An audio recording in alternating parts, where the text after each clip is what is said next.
medalist from Great Britain, Anna Hemmings.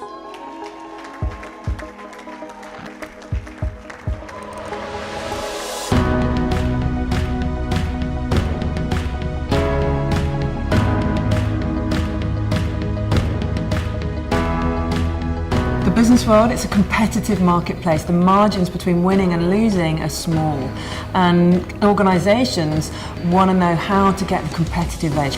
So they look to places like sport because it's a fantastic analogy for business. I'm a world champion in marathon kayak racing, which is over 22 miles, and won races by just this much. The margins in my world are small as well, and they want to know, how do you get that competitive edge that allows you to win a 2.5-hour race by this much? What's that winning mindset, and how do you develop it?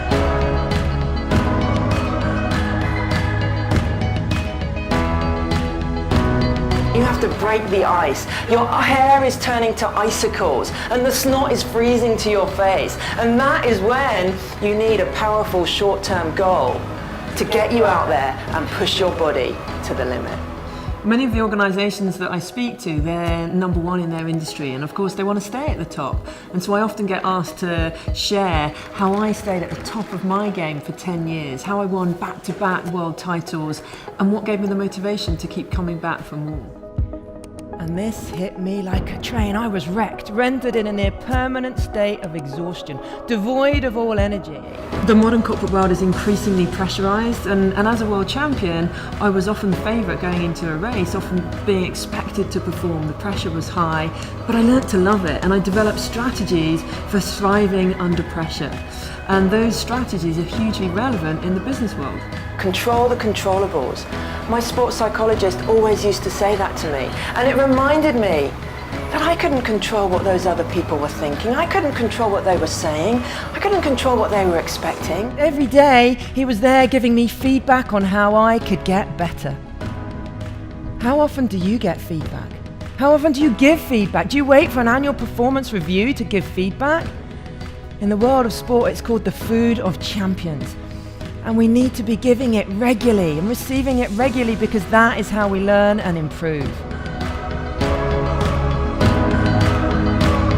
It's very, very important to me in our organisation that we get leadership training across our senior management team, and to hear it from someone who has been through those highs and lows and can bring practical experience to bear and real tips and tricks, it just brings it all to life.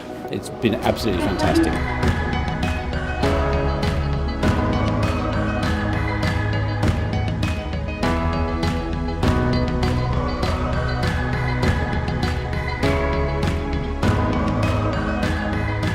Many small things you can do that overall can give you a much better outcome, and I think that it resonates very well with me.